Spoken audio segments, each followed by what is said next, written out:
Good afternoon, everybody. How's Ignite going so far?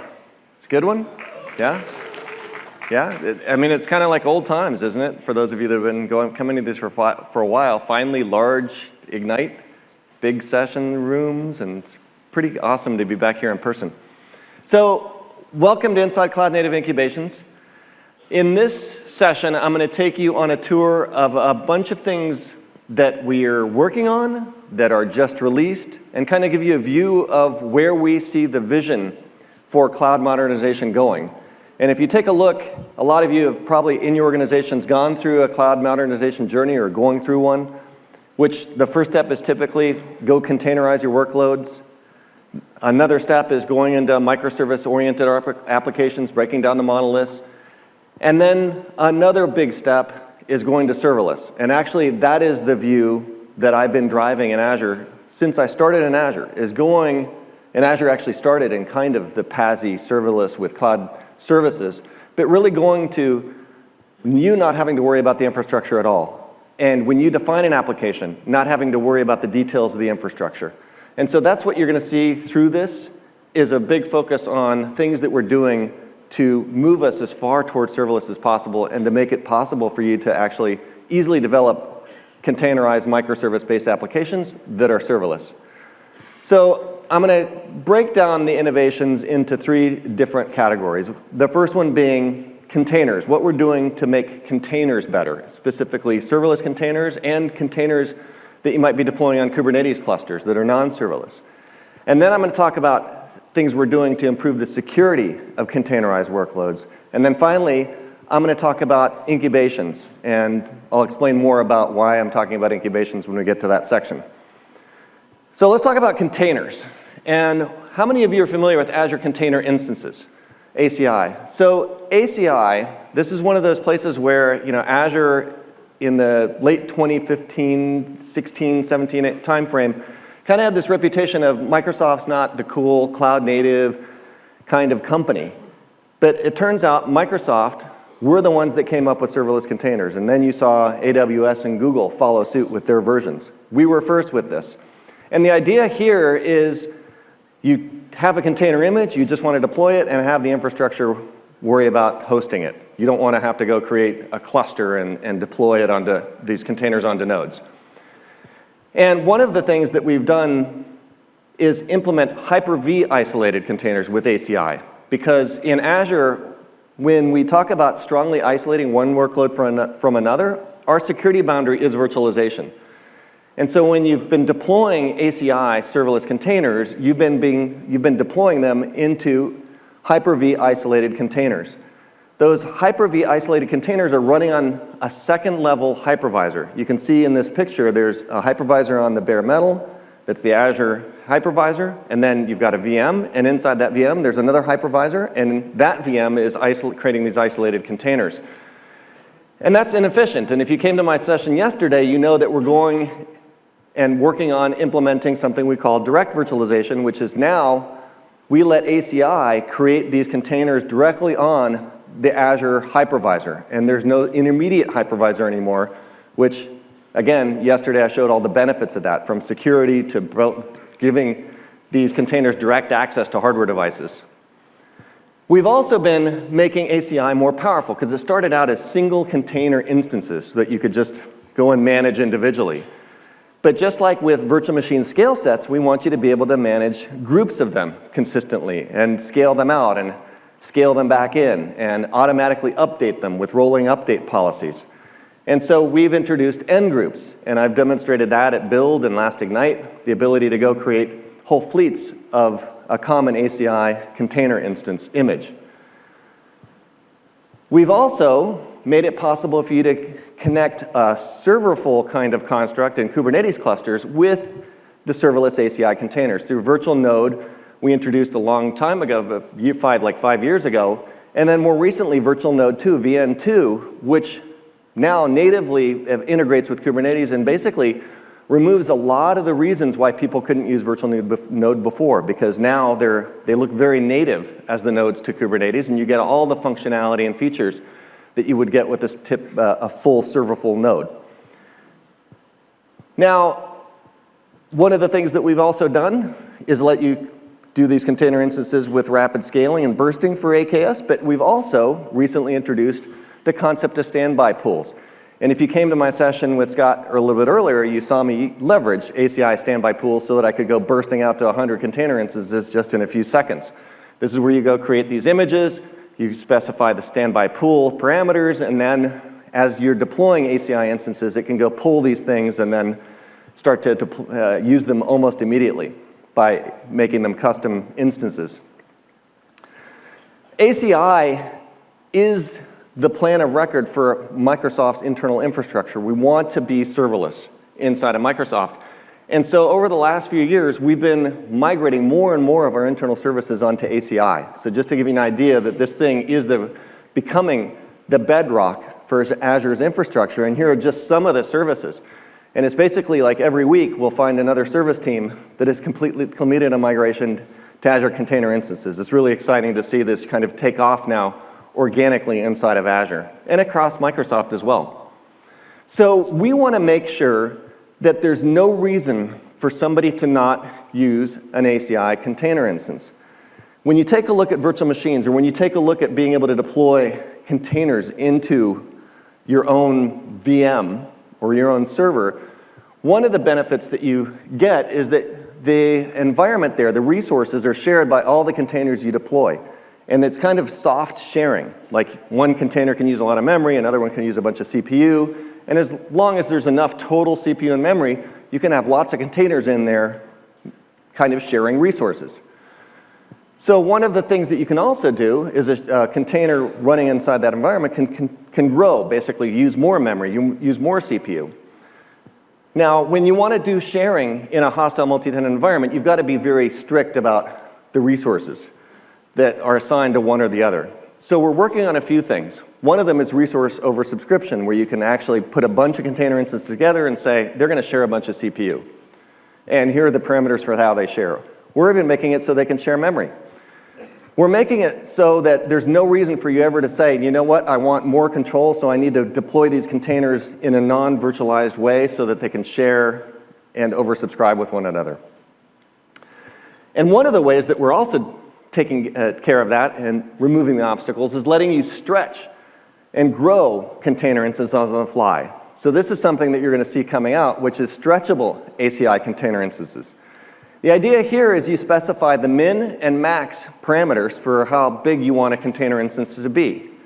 And then on the fly, you can dynamically change how much resource it's got assigned to it, as long as it's fitting within this min and max.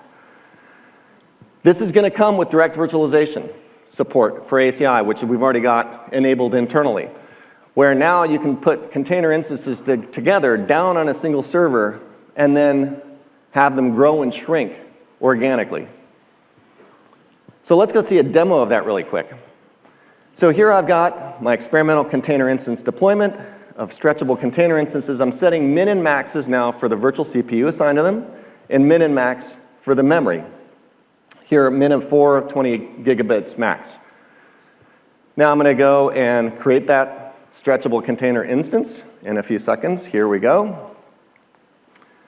And now I'm going to go get its IP address. And I'm going to do a load test on it to see what the performance of this container instance is going to be under a certain amount of load with Azure Load Test. So I'm going to specify that IP address of that container instance, load of 350 users, and let's see how that performs. So load test is starting up. And you can see on the top bar, load test is ramped up to 350 users. And on the bottom chart there, we see requests per second about 2.6 thousand requests per second. And then we also see some latency metrics. Now let's go and grow the amount of CPU and the amount of memory to 6 vCPUs and 12 gigabytes of memory dynamically. Say save, and that instantly applies, and you can see the load test still running. And we see the request per second now that it can handle jump to 7.7 thousand. And you can see that our response time also went down because there was more headroom for it to respond to all those requests. So now we've got kind of vertical scaling of ACI containers on the fly, something that is really a first when it comes to serverless containers in the cloud. So that's that section. So now let's go take a look at networking. In networking, we've got something called managed Cilium. And if you're managing your own Kubernetes clusters, you're probably using Cilium to manage network traffic among the pods in that cluster. And with Azure Kubernetes Service, AKS, you can bring your own Cilium. And this is what a lot of customers have been traditionally doing. If you take a look at the layers that are involved with managing IP tables to have those pods connect together and then talk across the Azure network if they're on different nodes, there's several of them there that with AKS with Azure Managed Cilium, which we introduced a while ago, are completely eliminated. And we also take advantage of Azure Boost to offload the network packet encapsulation and decapsulation of the outer packets that would otherwise be happening in software in your Linux host. And so this gives you performance plus security and observability. As everybody knows, that's what Cilium is really good for, is IP policies and routing rules, as well as traffic analysis and monitoring. And that's directly integrated into our tooling as well. But one of the things that we've recently done is bring Azure Managed Cilium eBPF host routing into Azure. And this kind of shows you our deep integration with open source. We're not only trying to pull the latest open source into Azure, we're also contributing things back to open source in the innovations that we develop ourselves. And this is a great example of that. Now with Azure Managed Cilium with eBPF host routing, you can see there on the left, again, there's multiple layers of encapsulation and processing of those packets in IP tables, which is very inefficient. And this is one of the benefits of eBPF, eBPF there on the right side with host routing, is that instead of IP tables, you're using eBPF functions. This is basically this is programmable code sitting right in the networking stack in Linux that can take and implement these policies and basically squash those two layers of policies into one program that implements them together. And so there's a big performance boost. So when you combine eBPF host routing with our integrations with Azure CNI and host networking and Boost offload, you see some dramatic performance improvements. This demo right here, we're going to see 3 versions of Cilium. The left is bring your own, the middle is bring your own with eBPF, and the right is managed Cilium, Azure Managed Cilium with eBPF host routing. And we're going to run a networking benchmark here on all 3 of them. And you're going to see when they finish here running.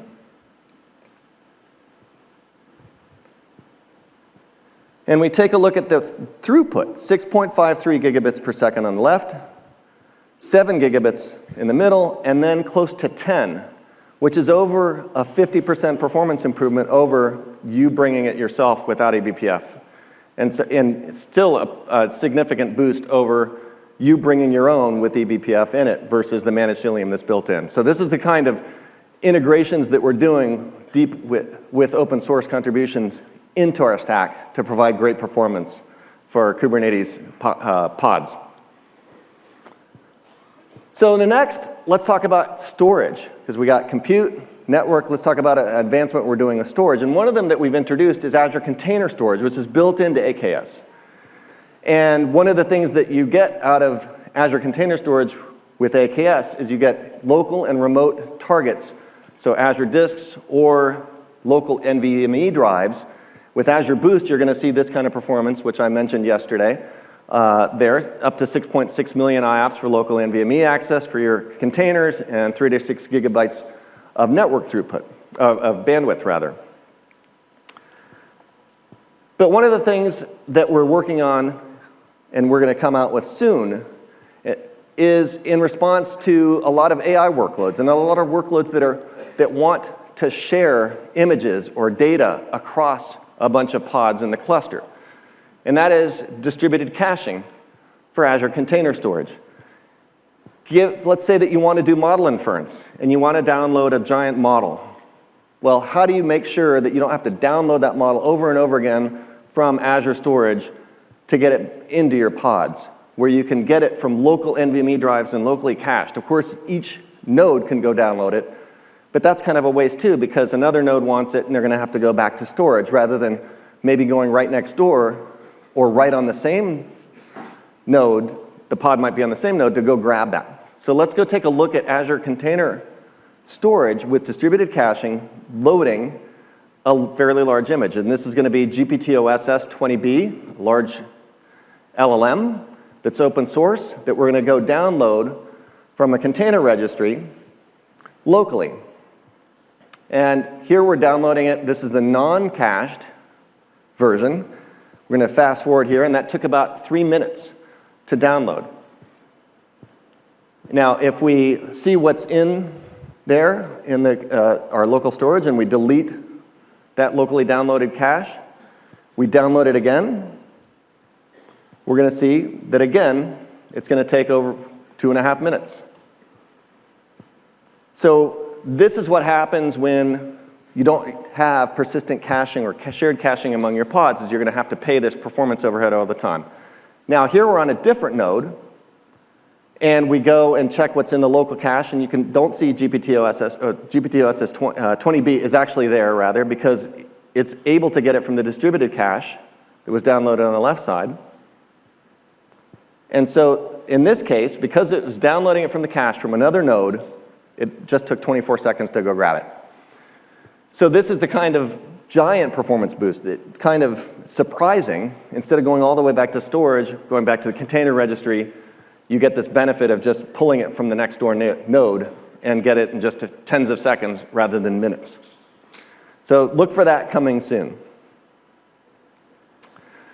Now let's switch gears and talk a little bit about security, because container security is incredibly important. We're moving into a world where we need more and more deeper security. And one of the things that I love about containers is how declarative they are. They specify basically everything that's in this system. You also generally get exactly what's going to execute, or you can, and you get exactly its configuration, what devices it's going to ask to, what ports it's going to talk to. It's very unlike the kind of the world that we lived in traditionally of IT, of you just throw things in there and they're going to just party in some way, and you don't really know what's going on in those giant virtual machines that are running enterprise applications. This gives us the ability to be very prescriptive and lock down exactly what can happen. And that's going to make it more secure, because even if it gets compromised, a threat actor is not going to be able to do anything interesting because they're blocked by policies. Now, one of the things that we're doing inside of Microsoft is improving the security of Linux. Now, with no security controls applied to your Linux containers, your Linux hosts, you have this situation where you've got a binary and you want to run it. You can run it either in the host, or you can run it inside of the container, and it's not going to get blocked. So what a lot of people do is layer on security policies like SE Linux. You got a mutable host operating system.